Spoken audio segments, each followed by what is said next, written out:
Hey guys, so the last time I played with Berserker was in Mastery League when I was testing Vulcanus Dagger. And after that video I said to myself I will never play Berserker again unless we buff it. So did Berserker get buffed? No. I simply forgot how much I hated playing that Berserker build. You know, I kind of want to like Berserker because it does have a lot of attack speed and damage and instant heal with Warcries, but playing Berserker every time it feels like playing with wet paper, which does some damage. So I guess this was my last attempt to make Berserker sort of okay-ish to play with. Also, we are having a heat wave, so I'm gonna try to make this video as short as possible. So here's the idea, and I was presented with this idea by one of the Twitch viewers. Looking at Ngamahu's Flame Axe, you can see that it triggers Molten Burst on melee hit, 20% chance to trigger it. What I didn't know that it triggers those Molten Burst right on top of enemies. So if you got skill that reaches far away like Lacerate or Ground Slam or even Charge Dash, you could hit enemies from far away and trigger that Molten Burst right on top of enemies. Like in these short clips I'm trying to show you how Lacerate and Ground Slam can trigger them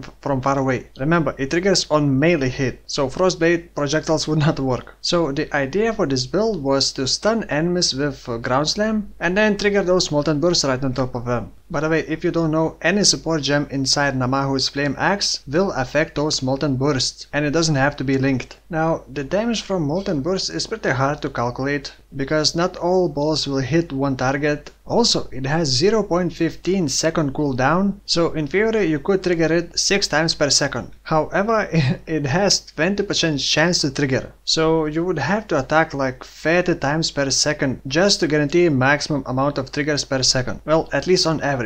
You may hit 5 times in a second and trigger 5 times, or you may hit 5 times per second and still trigger only once. So it kind of has a heavy RNG based damage. But if you manage to trigger many Molten Bursts in a row, the boss just melts. That's why while leveling sometimes it felt like I was almost one-shotting Architects. And that is also why I picked Berserker, because of a lot of attack speed, because I wanted to trigger as many Molten Bursts as possible. And I did enjoy playing this build until I get one-shotted. Or like during this Hydra fight. It was with 30% movement speed, 42% increased attack speed map mod. While my damage wasn't that bad, but I had so many close calls. And many times I survived just because of mashing all the flasks at once and using Enduring Cry to instantly heal myself. Also, as you can see, I am degenning a lot. And that is because I took the double rage node. So if I use Blood Rage and have 50 Rage stacks, I am degenning 14% per second. Degen from Rage cannot be mitigated, but degen from Blood Rage can be mitigated by percentage physical damage mitigation, but not flat armor. And then I have percentage life regen from the passive skill tree, flat regen from Enduring Cry, which lasts by the way 2 seconds, and has also 2 second cooldown. I do have Leech, I do have life gain on hit from the Molten Burst, I do have 6 Endurance charges up all the time, I do have Helmet with 9% of physical damage from hits taken as cold damage, and I do have Lore Weave with 80% maximum resistance. I stun lock most of the enemies, I do have Blind from a visual, so in theory I should be pretty safe. Of course I don't have a lot of life, but this is not finished yet, and I would reach about 5.8 thousand life at level 90, but even then I think this build would still feel squishy. Aspect of the Carnage makes you take 10% increased damage while giving 40% more damage. This alone makes you so much squishier. By the way, Rage is not classified as damage, so Aspect of the Carnage does not increase the damage, does not increase the degen from the Rage. So it seems like if you want to be a Berserker, you need many very good defensive layers, but that kind of doesn't make sense because Berserker is all about the damage, and actually in this case Berserker would have more damage than Champion or Chieftain or whichever other class. The only other exception that I could think of is if you could get more attack speed somehow and focus mainly on Molten Burst damage, maybe with something like Lacerate, then you could use something else than Berserker and possibly get more damage somehow. But I digress. Let me quickly go over my items and support gems. Ngamahu's Flame Axe, I am using life gain on hit. I was previously using fire penetration. Then I'm using elemental damage of attacks, combustion, GMP, physical projectile attack damage, and consecrated effect. Now, consecrated effect makes those projectiles spread out less, which allows you to hit enemy more times. Next, the helmet. This is my Leap Slam setup linked with Culling Strike, faster attacks, and Fortify.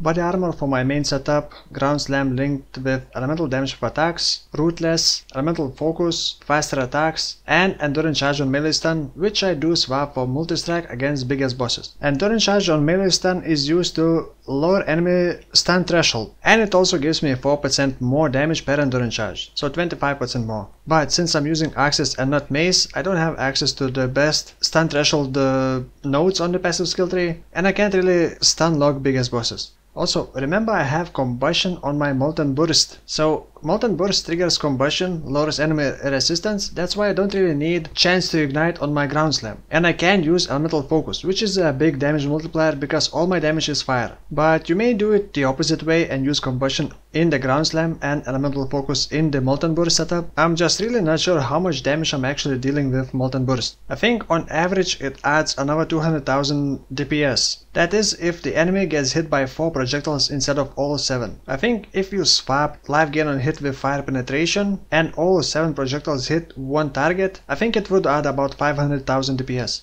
Anyway, next, I am using 2-socket Tombfist. I have Anger and Blood Rage inside it.